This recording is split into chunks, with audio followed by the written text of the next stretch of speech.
and welcome to Community Producers. I'm Kim Brigitzer. We have an exciting show coming up today. First, let's head to the University of Lethbridge for study tips with Aaron Chubb. Hi, my name is Aaron Chubb. I'm the Learning Strategist here at the Student Success Center at the University of Lethbridge. We've had this board up for the past couple days here, just asking students, what kind of study tips do you have to give to other students? And it's a really good list here. We found that students have generated a lot of good things that they can tell each other about how to study. And we find that students collectively have a pretty good notion of how to study, especially the third, fourth year students, second year students who have done these classes. They certainly have some great advice to give to other students.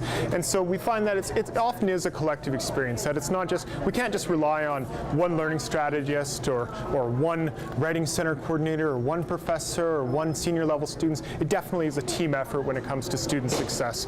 And so certainly we encourage students to find other students to meet with, to study with, and that a lot of the information that they can give to each other, we think that it's so common sense. So, you know, don't cram, study every day, make sure that you're testing yourself.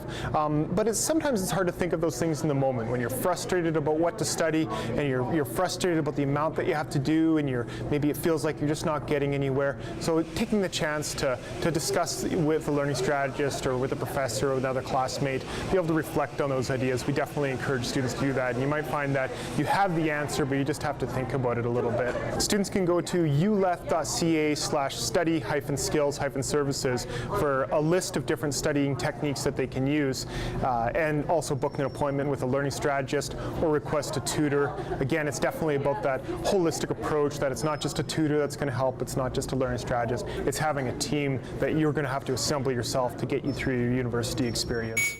Whether you are a dog lover or cat lover, the Lethbridge Animal Shelter has many furry companions that need loving forever homes.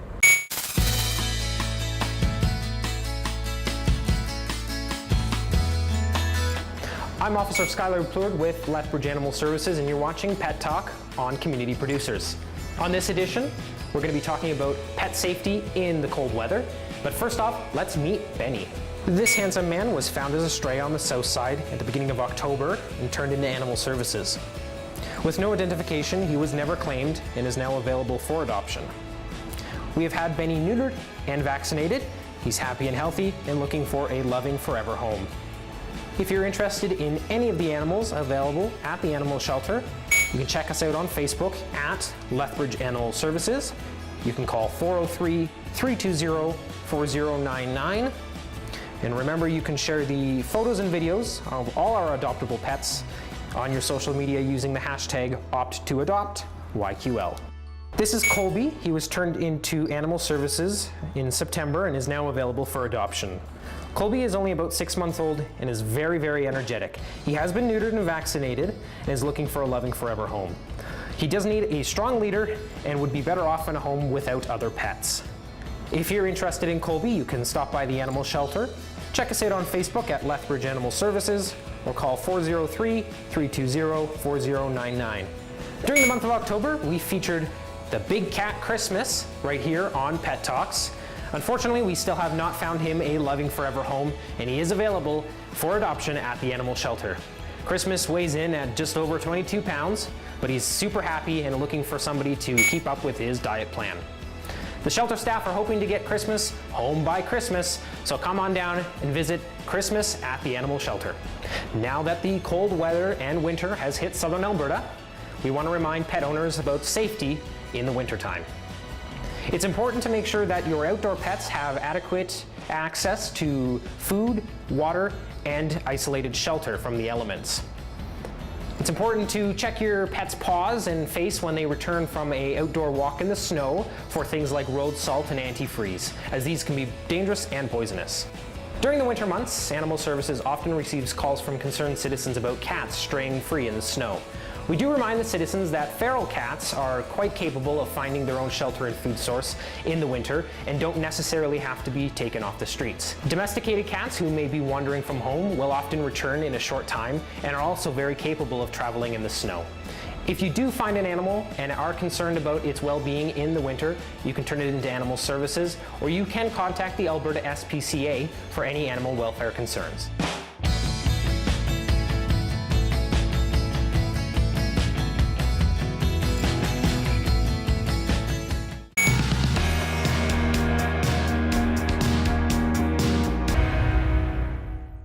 Wilson Middle School recently completed 2 years' worth of renovations. Let's take a tour of the building.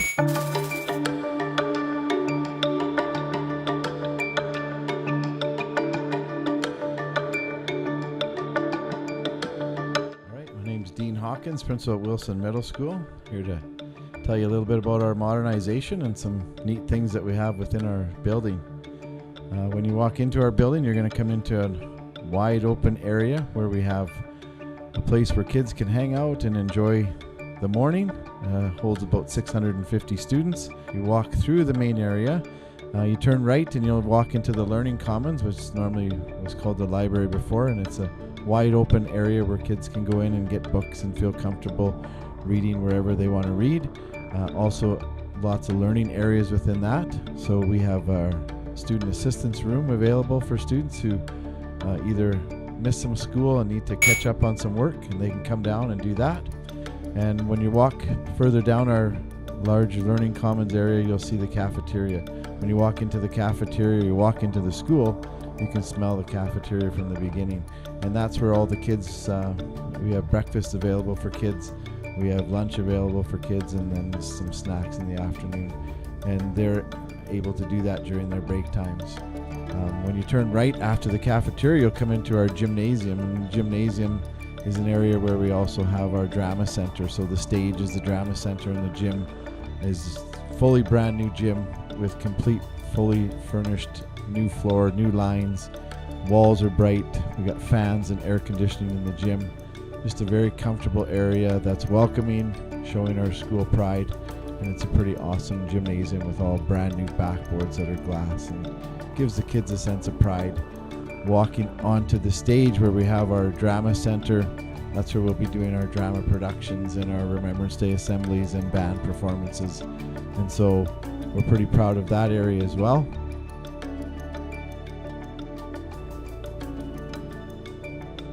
When you go through the gym into our Learning Commons area, you'll see the new shop, and then beside that is the band. And so when you walk into the shop, there's an area where the kids get to keep their projects, have their glasses and their earphones or earmuffs, so that they will walk in to then the classroom from there.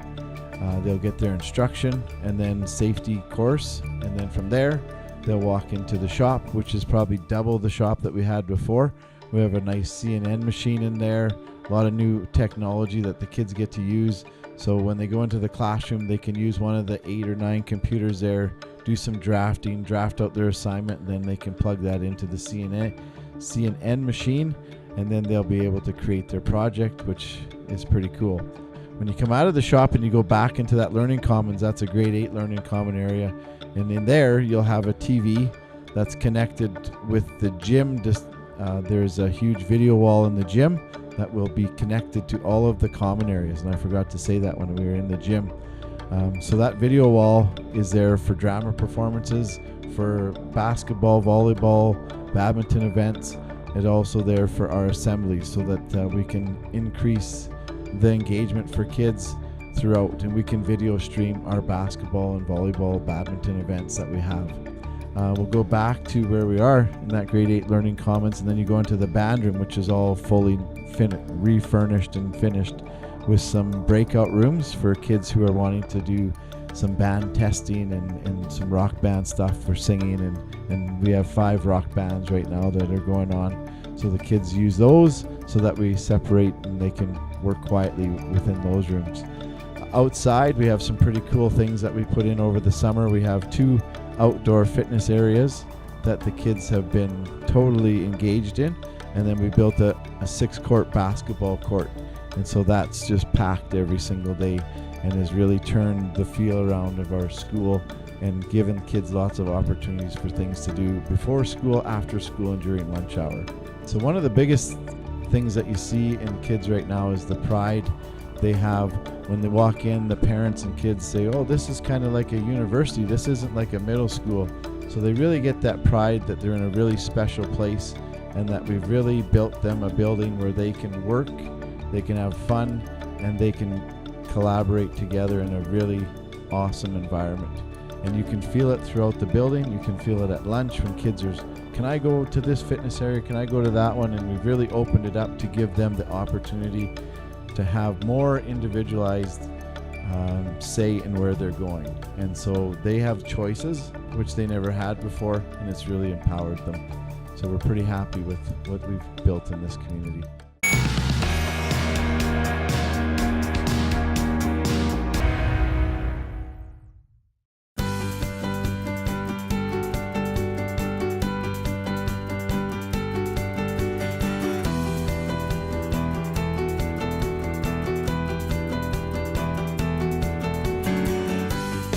This exhibition is kind of a survey of abstract work that I've been doing since about 2009.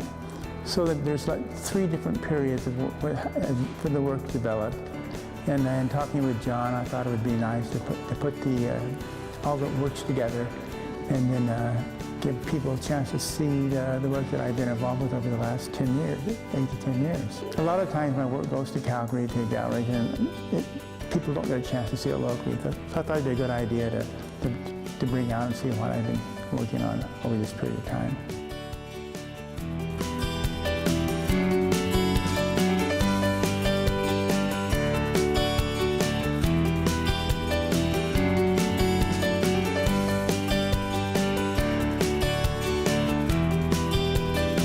The original idea actually started around on sabbatical leave around 79, where at the time I was working with an abstract series. And then about 83, 84, I got involved with something else, working figuratively for a long time. And then one time I was looking at works, organizing a show for Southern Alberta Art Gallery, and I was looking at the older work, and I just thought, oh gee, I kind of left that unfinished. And I thought I would return from more of a figurative approach to the abstract work again. So that started, and I ended up having an exhibition at Stride Gallery in Calgary, and eventually at Jarvis Hall Fine Arts, which is a commercial gallery in Calgary.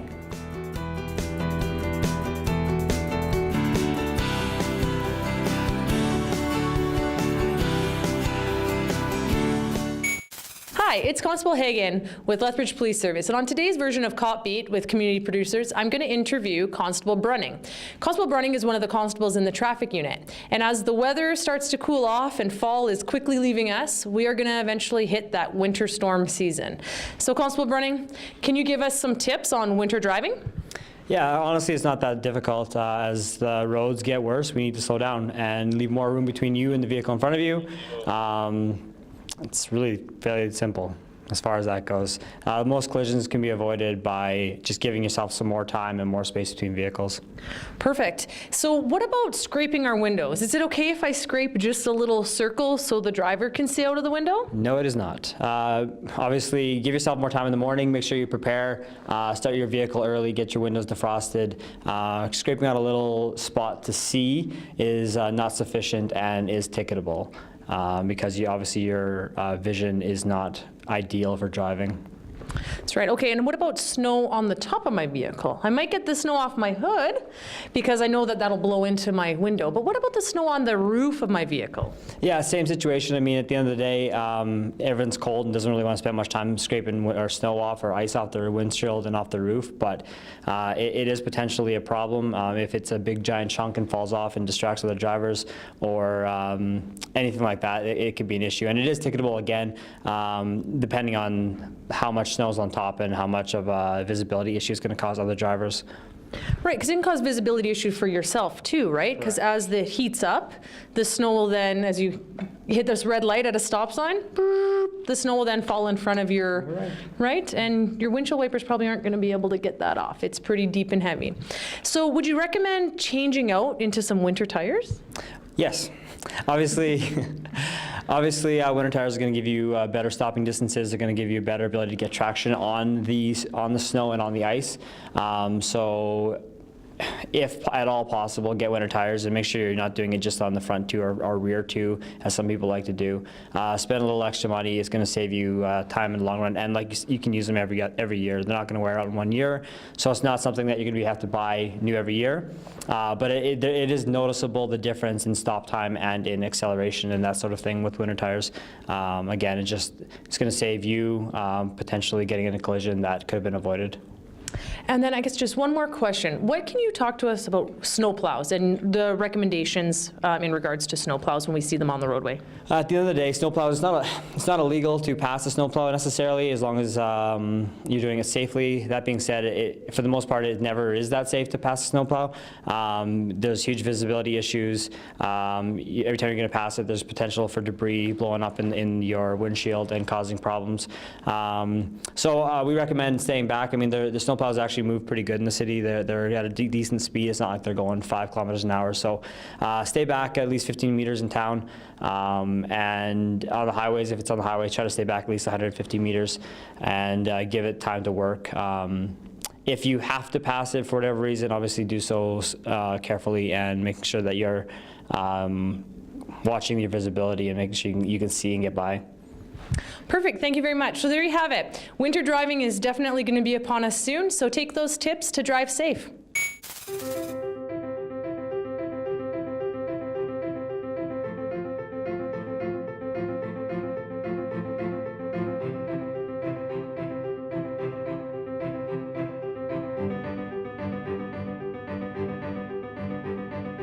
Hi, I'm Nicole Hembrough. I'm from the Southern Alberta Art Gallery, and we're standing in Where Between, which is an exhibition featuring a group of Iranian artists.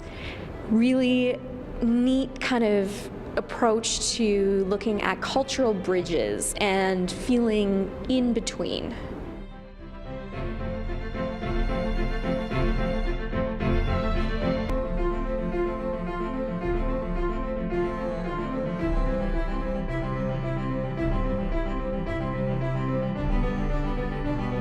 There's several artists in this exhibition, but one of the things that was great was that we had Sohaila Esfahani actually come and visit us before the exhibition opening. And you can see a group of plates that are sort of behind me, as well as some crates.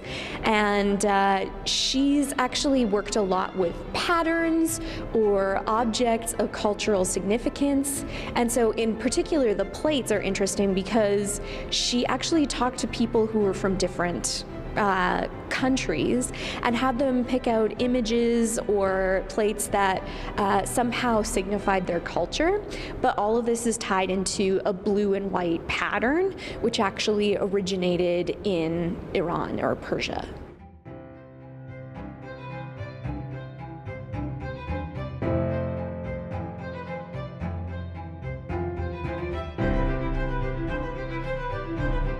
This exhibition was curated by Pantia Hagigi, and she brought together these artists because they were all looking at sort of liminality and bridges. So again, this sort of idea of being in between. So a lot of the artists maybe are from Iran originally, but are now not living there anymore.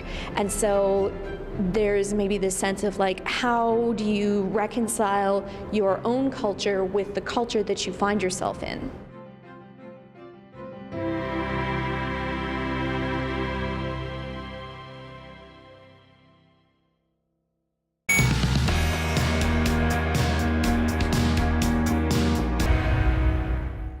Next up, we have a rapid-fire round of questions with the Lethbridge Lightning.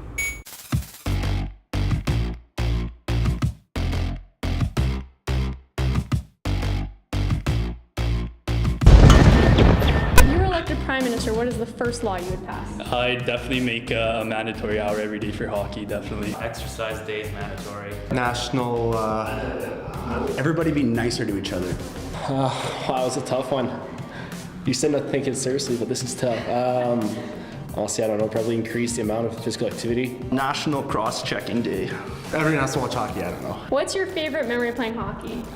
Honestly, probably scoring lots of goals. You know, I'm a superstar out there, so what can I say? It would have to be when I was 15. I went to Medicine Hat Tigers camp.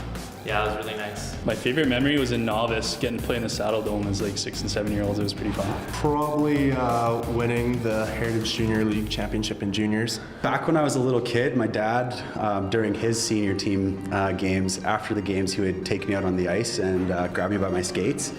and spin me around in a circle, and I would just like starfish.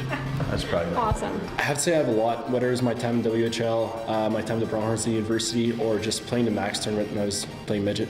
Sniping Genos and selling in hard. Who do you think is your biggest fan? Probably my parents. My biggest fan? Oh man, my parents. Definitely my mom. Probably my mom.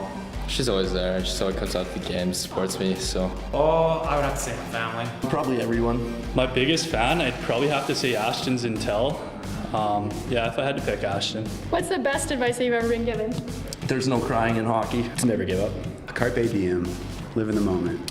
A long ways from your heart, keep going. Get up. Work hard. Keep your head up because you get an eye like mine. And What would be your dream job?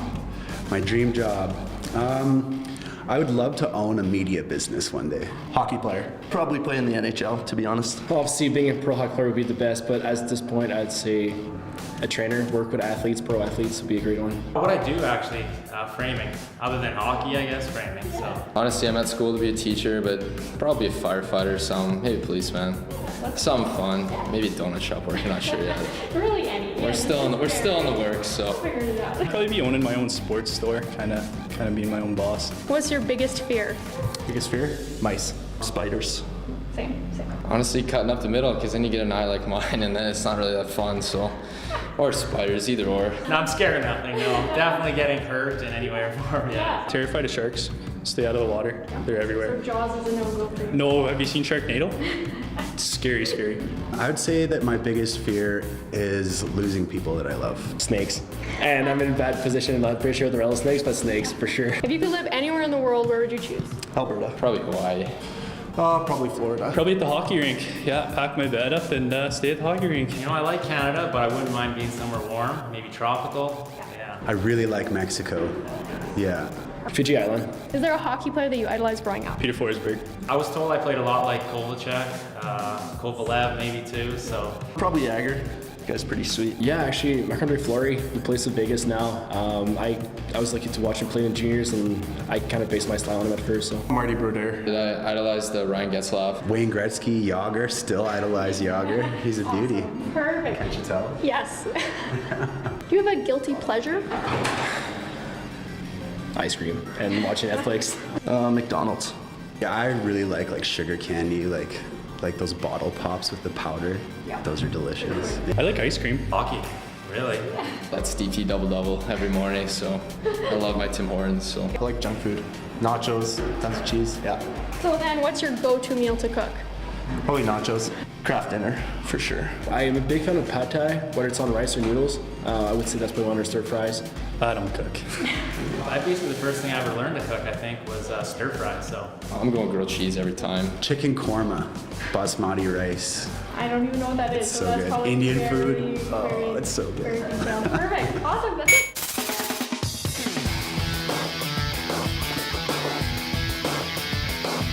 Lethbridge Hurricanes rookie Dylan Cousins is garnering an awful lot of attention these days. The Whitehorse native was the first ever Yukon-born player to be selected in the first round of a Western Hockey League draft. Cousins has been turning a lot of heads with his play so far this season and was recently named the Western Hockey League Rookie of the Month, scoring 13 points in 13 games. I'm really happy with how I've been playing so far, and great line mates. They're a huge part of my success, and the team's just been really helpful for all this, so I'm really grateful for that. Cousins says he's been working really hard as a 16-year-old to try and keep up and compete with everyone at the Western Hockey League level. His coach, meanwhile, has nothing but praise for his star rookie. Brent Kissio says Cousins came as advertised when he was drafted, and he's made a huge impact with the Hurricanes ever since. Well, obviously last year he had a real good impact on our team, scoring that tying goal in Game 7 there. Helped us advance, obviously, and he had an impact that year, and he's had an impact this year. He's a top 6 forward for us. He plays power play, plays penalty kill. He does a lot of things at 16 years old that most 16-year-olds don't do, and he's a pretty special player. Growing up north of 60 has provided its challenges for Cousins, given the fact not a lot of young hockey players from the Yukon make it to this level. He says he's had to work extra hard to get to where he is today. Not many hockey opportunities. Like, I was playing against grown men when I was 13 years old, so I had to get out and showcase my skills in other places so I could end up here. Like any Canadian kid, hockey is in his blood. Cousins says he knew from a very young age this is something that he wanted to do. My dad had me on the backyard rink when I was growing up, like 3 years old, 4 years old, so right away I just loved it, and it's the best sport out there, and I love it so much. The way Cousins is playing, he will surely get plenty of looks by the time he's NHL draft eligible in 2019. Coach Kissio says he's a player who's certainly going places in the future. Yeah, I'm sure he will be. You know, he obviously got selected to U17s, which we're real proud of, going to play for Hockey Canada. He's a special player, and I think you'll see, as the year goes along, he'll get more and more attention. If he keeps doing what he's doing, I'm sure next year the same thing will happen as well with his draft year. So the main thing for him is he's just got to play. He's got to keep helping us win and keep developing as a player. I think he's doing all that right now, and they will continue, hopefully. For the community producers, I'm Pat Sidlecki.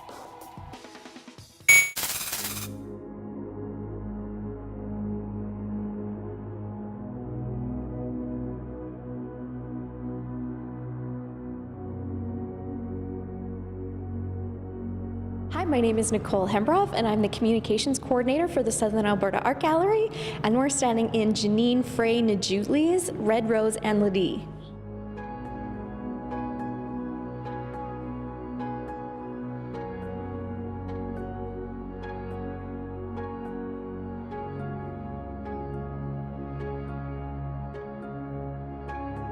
Janine is a First Nations artist from the Vuntut Gwitchin Nation, and she actually incorporates a lot of her family's beadwork into this exhibition.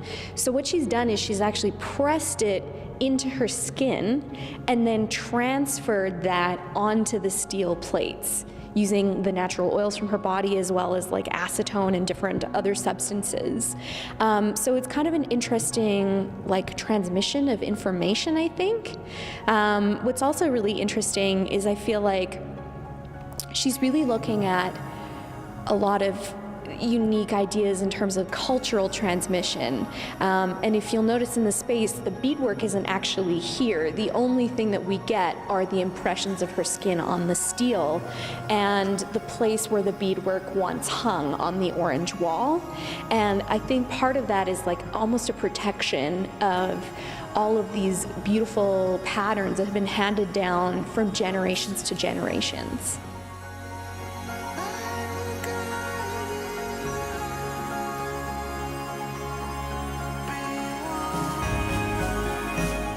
I think people can really expect to take some time with it. It's so much of the work is really quite subtle, and so you definitely want to see what happens as the light changes in the space and how it hits the steel. As you might notice while I'm talking, there's kind of some resonance that's happening. There's actually a resonant microphone on the back of one of the steel plates, and so you'll notice a lot of the different sound transmissions that are happening throughout. Everything is sort of related to the earth somehow, and again, that transmission through a natural material as well as through our bodies is, I think, another interesting way of looking at like how the culture sort of resonates within the space.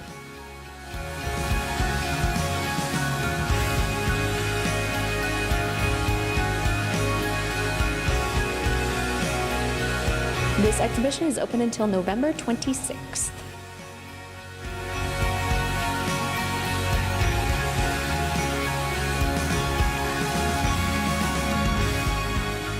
That'll do it for this edition of Community Producers. Thanks for watching, and we'll see you next time.